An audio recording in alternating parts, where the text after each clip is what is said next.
Doctor ortho Ayurvedic oil और capsule, अब दर्द भी घुटने टेकेगा। सीएम हेमंत सोरेन ने वीडियो कॉन्फ्रेंसिंग के माध्यम से की बैठक। विधि व्यवस्था के संधारण को लेकर की बैठक, संबंधित अधिकारियों को दिया आवश्यक निर्देश।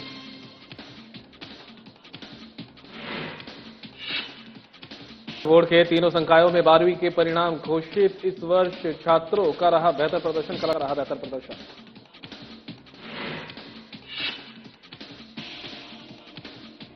रांची में बीजेपी प्रवक्ता प्रतुल शाहदेव ने की टिप्पणी। प्रदेश सरकार पर साधा निशाना, सरकारी आंकड़ों से छेड़छाड़ का लगाया आरोप।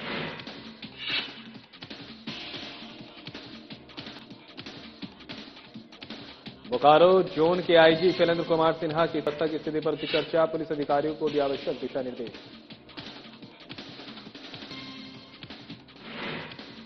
और सरायकेला में प्रसव के दौरान हुई मां बच्चे की मौत। सांसद जोबा मांझी ने पीड़ित परिवार से की मुलाकात, दुख व्यक्त करते हुए परिजनों को बंधाया ढांढस।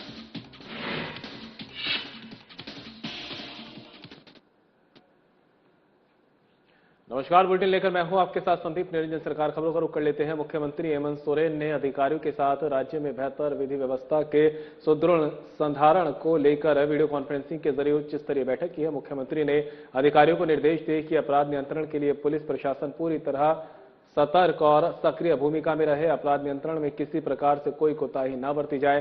बैठक में मुख्यमंत्री ने राज्य के भीतर कानून व्यवस्था की स्थिति पर निरंतर निगरानी रखने तथा उच्च प्राथमिकता देने के निर्देश दिए। मुख्यमंत्री ने अधिकारियों को निर्देश दिया कि अपराध से जुड़े महत्वपूर्ण मामलों को चिन्हित कर उन मामलों की नियमित मॉनिटरिंग की जाए। बैठक में मुख्यमंत्री ने कहा कि राज्य में लापता बच्चों और महिलाओं से संबंधित मामलों को प्राथमिकता दे। मुख्यमंत्री ने निर्देश दिया कि लापता बच्चों एवं महिलाओं के जितने भी मामले हैं उन पर विशेष ध्यान केंद्रित करते हुए लापता बच्चों और महिलाओं की सुरक्षित रिकवरी सुनिश्चित की जाए।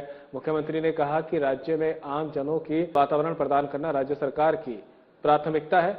मुख्यमंत्री हेमंत सोरेन ने अधिकारी नशीले पदार्थों के आदान प्रदान के खिलाफ सख्त कार्रवाई सुनिश्चित की जाए। मुख्यमंत्री ने निर्देश दिया कि नशीले पदार्थ के कारोबार से जुड़े अपराधियों के खिलाफ मुहिम चला उनके सप्लाई चेन आपूर्ति श्रृंखला पर अविलंब रोक लगाने निर्देश दिए कि उन जगहों को अवश्य चिन्हित करें जहां पर नशीले पदार्थ की खरीद बिक्री होती है। जो अपराधी नशीले पदार्थ के कारोबार से जुड़े हैं उन पर सख्त कानूनी कार्रवाई सुनिश्चित करें। स्कूल, कॉलेज एवं शैक्षणिक गतिविधियों वाले संस्थानों जहां पर अधिक संख्या में युवा वर्ग की भीड़ होती है, ऐसी जगहों पर नशीले पदार्थ सप्लाईयों पर पैनी नजर रखी जाए। बैठक में मुख्यमंत्री हेमंत सोरेन ने अधिकारियों को निर्देश दिया कि राज्य के भीतर अफीम की खेती को हर हाल में रोका जाना चाहिए। उन्होंने खूंटी, चतरा एवं रांची जिले जाने का निर्देश दिया। मुख्यमंत्री ने कहा कि अफीम की खेती के खिलाफ निरंतर मॉनिटरिंग करते हुए आम लोगों को भी जागरूक किया जाए। मुख्यमंत्री हेमंत सोरेन ने निर्देश दिए कि जिलों में पदस्थापित एसपी, डीएसपी एवं प्रभारी अधिकारी अपने अपने कार्यालयों में निर्धारित समय पर उपस्थित रहकर आम जनता के साथ निरंतर संवाद करते रहें तथा उनकी समस्याओं को सुनते हुए उन समस्याओं का त्वरित गति से निष्पादन। पुलिस अधिकारी आम लोगों के साथ बेहतर समन्वय स्थापित करें। मुख्यमंत्री ने पुलिस अधिकारियों से कहा के साथ साथ ग्रामीण क्षेत्र का भी आवश्यक दौरा करें और वहां आम जनता के साथ समन्वय स्थापित कर उनकी समस्याओं का तत्काल समाधान करें। ग्रामीण क्षेत्र का औचक निरीक्षण होने से पुलिस के प्रति लोगों का विश्वास और ज्यादा बढ़ेगा। मुख्यमंत्री हेमंत सोरेन ने अधिकारियों से कहा कि राज्य के भीतर संगठित अपराध के मामले में किया जाना चाहिए। राज्य सरकार संगठित अपराध को रोकने के लिए पुलिस प्रशासन को पूरी सुविधा और व्यवस्था प्रदान कर रही है। मुख्यमंत्री हेमंत सोरेन ने अधिकारियों से कहा कि शहरी क्षेत्र से सटे इलाकों के प्रभारी अधिकारियों को भूमि संबंधित विवादों से निपटते समय अत्यंत सतर्क रहने की जरूरत है। पुलिस अधिकारी भी कीमत पर भूमाफिया को कोई संरक्षण नहीं देना चाहिए। मुख्यमंत्री ने अक्सर शहरों से सटे क्षेत्रों में भूमि संबंधित अपराधियों की खबरें देखने और सुनने को मिलती है। मुख्यमंत्री ने कहा कि भूमि विवाद संबंधित मामलों पर पुलिस प्रशासन कड़ी कार्रवाई सुनिश्चित करे। बैठक में मुख्यमंत्री ने अधिकारियों से कहा कि हिरासत के दौरान किसी प्रकार की यातना या मृत्यु की घटनाओं को सरकार पूरी गंभीरता से लेगी। बैठक में राज्य के मुख्य सचिव अविनाश कुमार, अपर मुख्य सचिव गृह दादेल, डीजीपी तदाशा मिश्रा सहित सभी जोनल आईजी, रेंज डीआईजी तथा सभी जिलों के वरीय पुलिस अधीक्षक सहित अन्य अधिकारी शामिल रहे।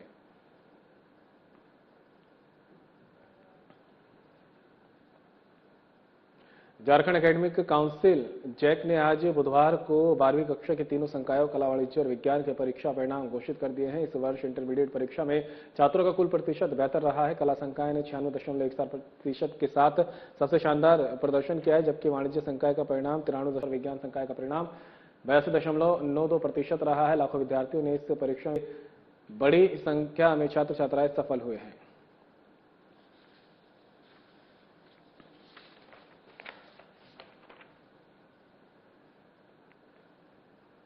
बीजेपी प्रवक्ता प्रफुल्ल यादव ने रांची में प्रेस वार्ता की और ये कहा कि ट्रेजरी घोटाला का परत दर परत खुलती जा रही है। झारखंड सरकार ने 10,000 करोड़ रुपए घोटाला किया है। द्वारा निर्गत किया पत्र, जिसमें कर्मचारियों का 3 साल से एक ही जगह जमे हुए से छेड़छाड़ किया जा रहा है। 5,000 से अधिक कर्मचारियों को ज्वाइनिंग डेट के साथ छेड़छाड़ किया गया है। स्कैम हुआ था, ट्रेजरी स्कैम, और उस समय हम लोगों ने माननीय वित्त मंत्री जी से एक प्रश्न किया था कि वित्त मंत्री जी ने मार्च के महीने में कहा था कि झारखंड के 10,000 करोड़ 10,000 करोड़ रुपए का कोई हिसाब किताब नहीं मिला।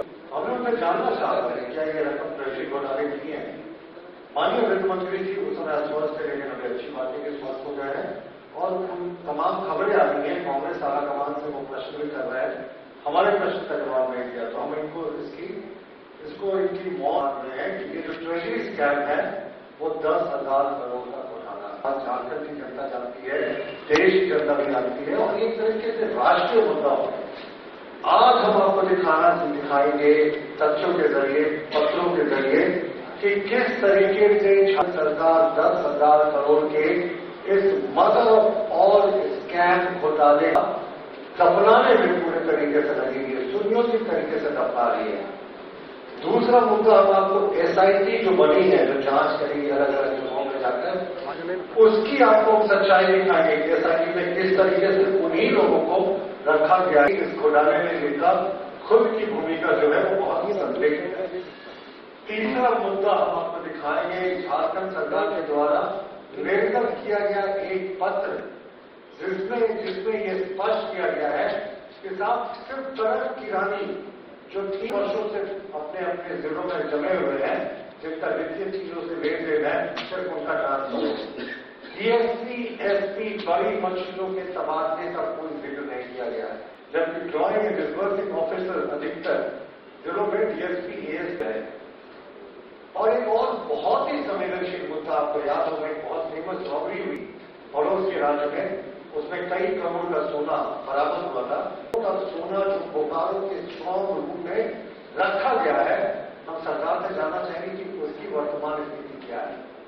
एसआईटी जब जाए तो हमारा आग्रह है कि स्ट्रॉन्ग रूम में वो 12 से 14 किलो तक का जो सोना जमा है उसकी भी जांच कर ली जाए। सरकार जब ये ट्रेजरी स्कैम सामने आया, हम लोगों ने मांग की थी कि ड्रॉइंग डिस्बर्सिंग ऑफिसर जो है उनका अविलंब तबादला किया जाए जिलों से, क्योंकि हाल में घोटाला चलता रहा है।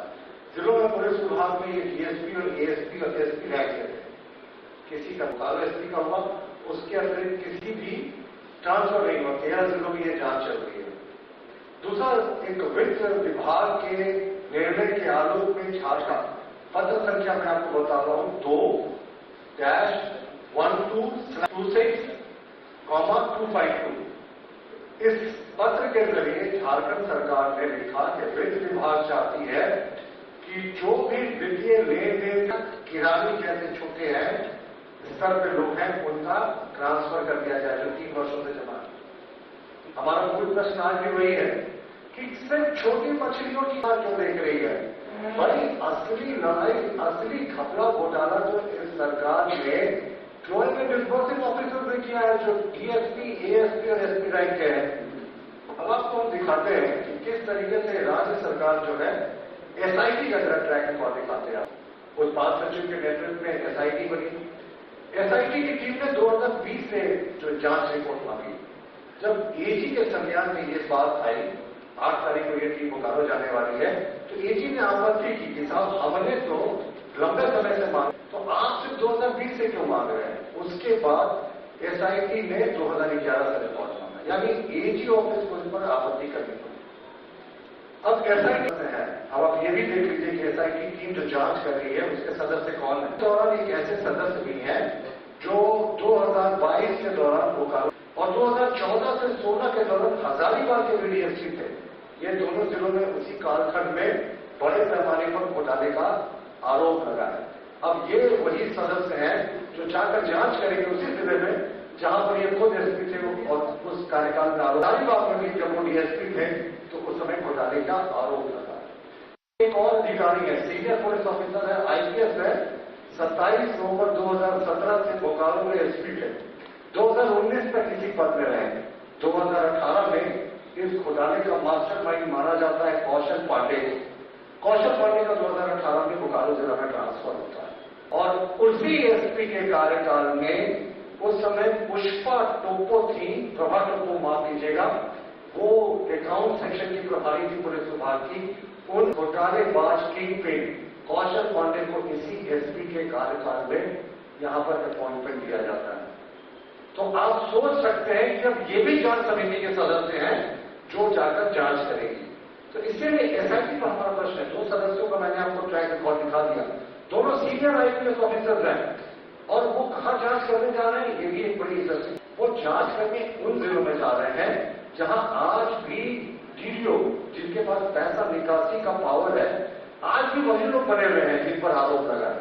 तो किरानी के ट्रांसफर का ऑर्डर दिया, लेकिन जांच समिति में जो लोग हैं जिन पर खुद प्रश्न है हमें अवैध निकासी हुई, वो जा रहे हैं किसके सहयोग से जांच लेके जिलों में, उन्हीं अफसरों के सहयोग से लेकर जिनके ऊपर खुद इस घोटाले का आरोप लगा है।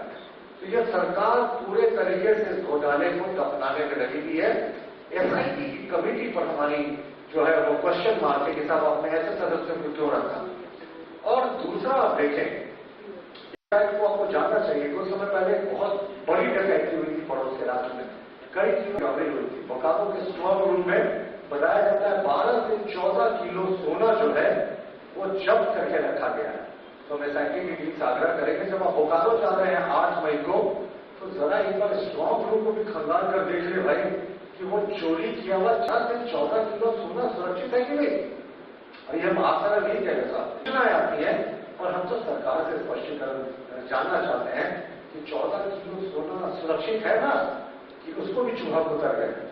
तो ये भी जानकारी हम सरकार से मांगना चाहते हैं। देखिए, झारखंड सरकार की वित्तीय नियमावली और जो ट्रेजरी कोड है उसका जो संख्या है पॉइंट नंबर 305, वो स्पष्ट करता है कि डीडीओ इस तरीके से खर्च करनी चाहिए जैसे वो अपने घर का खुद खर्च कर रहे हैं। झारखंड और यहाँ ट्रेजरी कोड का पॉइंट 305, पर यहां तो उन्होंने इस तरीके से खर्च घर का घर ही लिया है पैसे को, निकासी की पर्सनल अकाउंट में रख लिया, साले के अकाउंट बीबी के अकाउंट में जमा कर दिया, दूसरे राज्यों में पैसे का ट्रांसफर हो गया, वहां से दूसरे अकाउंट में चला गया।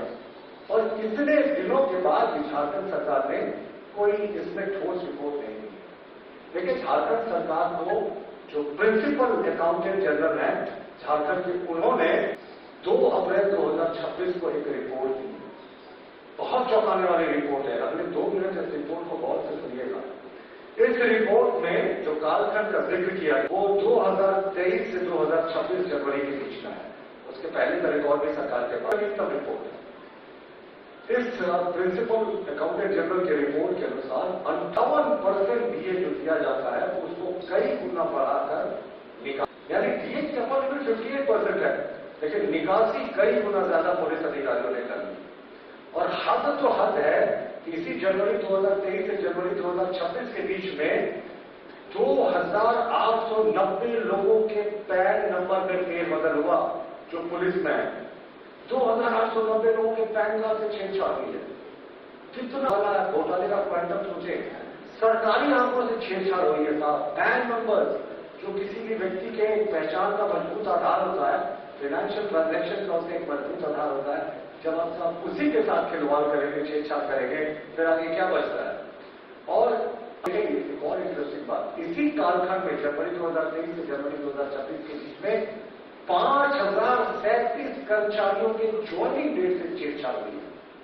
37 कर्मचारी थे जो इनका एक्चुअल ज्वाइनिंग डेट था या तो आगे बढ़ा दिया गया या पीछे कर दिया गया। पीछे करने का तो लॉजिक आप समझते हैं कि रिटायरमेंट एज बढ़ जाएगा।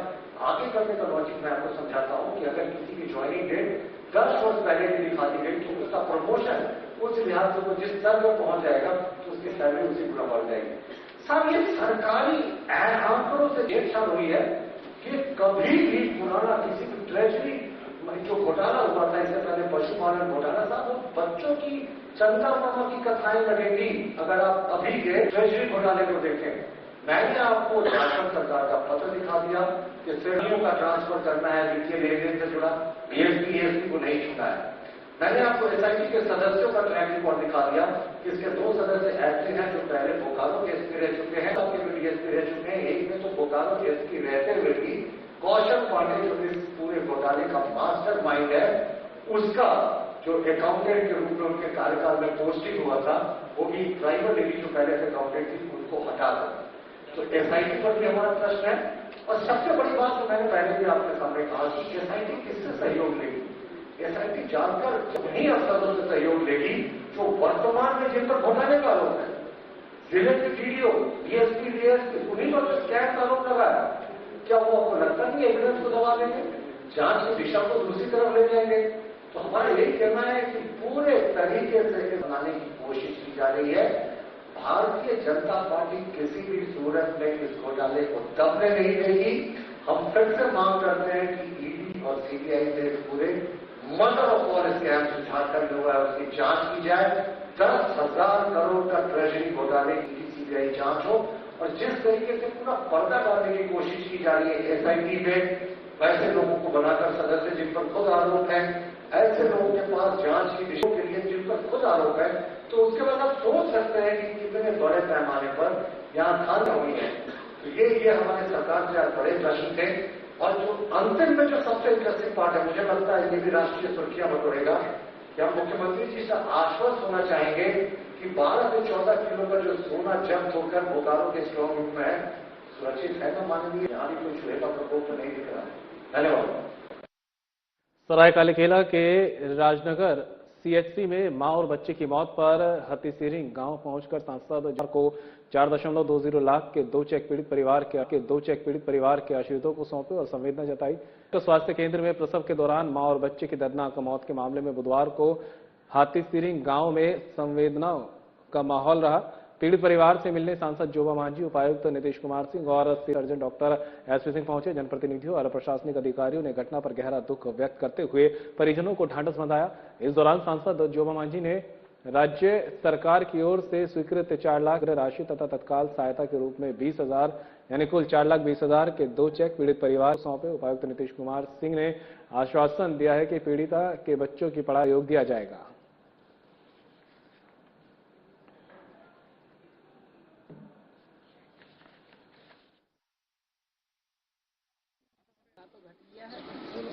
और उसका जो परिवार है आश्रित है, उस आश्रित को हम लोग किस तरह से उनको सहारा देना है और आगे वो अपना परिवार को मजबूती के साथ आगे बढ़ाए। और उसके तहत हम लोग आए हैं और उधर हमारे माननीय मुख्यमंत्री का आदेशानुसार उस परिवार को उसका आश्रित को हम लोग ने 4 लाख का चेक दिया है। 20,000 का उसको तत्काल राहत उनको दिया जाता है और उसी को लेकर के हम लोग आए।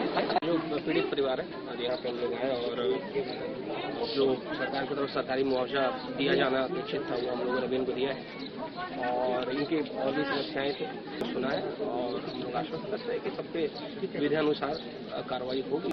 इन्वॉल्व है जो भी रिस्पॉन्सिबल इस चीज के और हम लोग और सुविधाओं को बेहतर करने का प्रयास। बोकारो जोन के आईजी शैलेंद्र कुमार सिन्हा ने बुधवार को पुलिस अधिकारियों के साथ महत्वपूर्ण समीक्षा बैठक की। पदभार संभालने के बाद पहली बैठक थी जिसमें जिले के सभी पुलिस अधीक्षक, वरीय अधिकारी और थाना प्रभारी शामिल हुए। बैठक के दौरान आईजी ने अधिकारियों के साथ साथ कानून व्यवस्था की स्थिति पर चर्चा की और अपने कार्य योजना को साझा किया।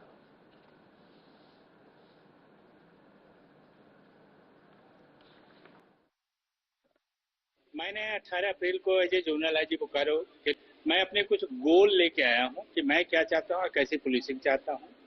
तो हमने इस संदर्भ में अपने जो हमारे पुलिस अधीक्षक हैं, वरीय पुलिस अधीक्षक और हमारे जोन के अन्य पुलिस उनके साथ 25 तारीख को हजारीबाग में मीटिंग करी थी और उन्हें बता दिया था।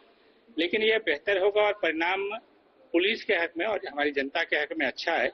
इसके लिए यह बेहतर होगा कि जो हमारा परफॉर्मेंस वाला विंग है वो हमारा थाना है, वहां तक हम पहुंचे और हम एज ए टीम काम करें। निश्चित तौर पे जो हमारे परिणाम होगा जनता के हक में होगा और चीजें अच्छी हैं और उसमें सारे तरह के हैं, ये जो हमारा थाना का सरिस्ता होता है हर तरह का। सर ऑर्गेनाइज क्राइम के विषय में आपने क्या कुछ निर्देश दिया है? है वो चीजें निश्चित तौर पर उसके बारे में हमने एसएसपी साहब को बताया, हो सकता है कुछ देर अपनी मीटिंग के बाद वो आपको ब्रीफ करेंगे। पूर्व विधायक माधवलाल सिंह की स्थिति चिंताजनक है। चास के निजी अस्पताल में माधवलाल सिंह का इलाज चल रहा है। माधवलाल सिंह स्थिति को जानने और से मुलाकात करने बेरमो के कांग्रेस विधायक कुमार जयमंगल सिंह अस्पताल पहुंचे, जहां उन्होंने परिजनों और चिकित्सकों से मुलाकात कर उनके हालात की जानकारी ली। इस दौरान परिजनों के साथ मिलकर रांची में बेहतर इलाज के लिए करने का निर्णय लिया गया। इस मौके पर कुमार जयमंगल सिंह ने कहा कि माधव कला सिंह मेरे पिता तुल्य है और मेरे पिता के अभिभावक भी रहे हैं। उनको बेहतर इलाज के लिए रांची रेफर कराया जा रहा है। विधानसभा अध्यक्ष रविंद्रनाथ महतो से भी उनके इलाज को लेकर बातचीत हुई है। उन्होंने सहयोग का भरोसा दिया है। वहीं पूर्व विधायक को देखने पहुंचे गोमिया के पूर्व लंबोदर महतो ने भी उनके जल्द स्वस्थ होने की कामना की है।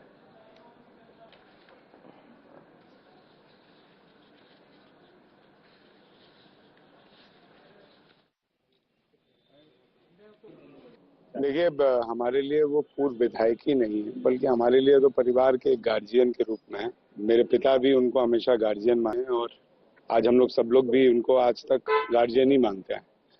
तो है जिस तरीके से वो लोगों से मिलते हैं जुलते हैं, ये बहुत चिंताजनक विषय है कि वो अस्वस्थ हैं।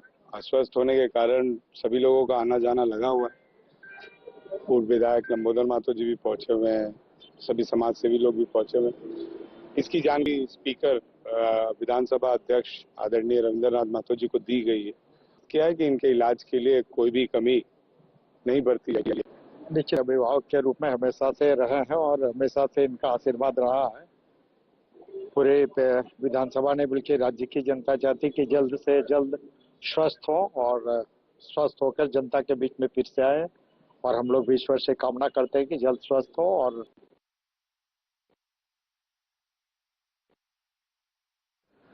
जमशेदपुर में सेवा और सद्भावना की मिसाल पेश करते हुए आनंद भोज का 550वां कार्यक्रम आयोजित किया।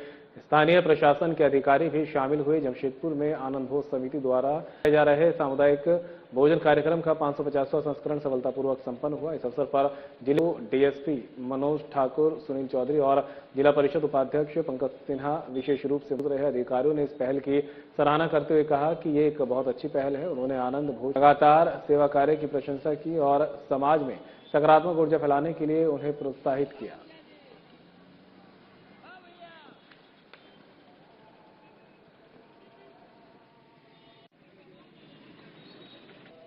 आज आनंद भोज का 500 भोजन है।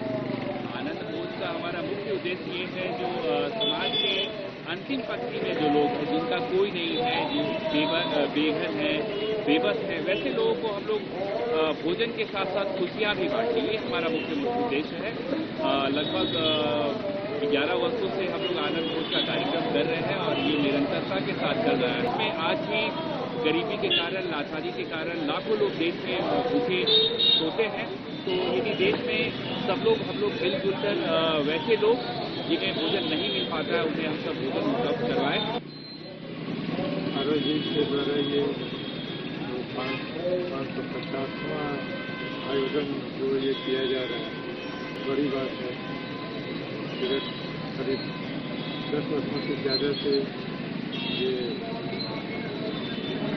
दिलीप नारायण को सप्ताह में एक दिन बढ़िया भोजन जो उपलब्ध कराने का अनवरत यज्ञ कर रहे हैं। उसकी जितनी भी प्रशंसा की ये बहुत अनुकरणीय बात है। चाहेंगे कि ये अपने प्रयास में। फिलहाल इस बुलेटिन में मेरे साथ इतना ही। दीजिए इजाजत। नमस्कार।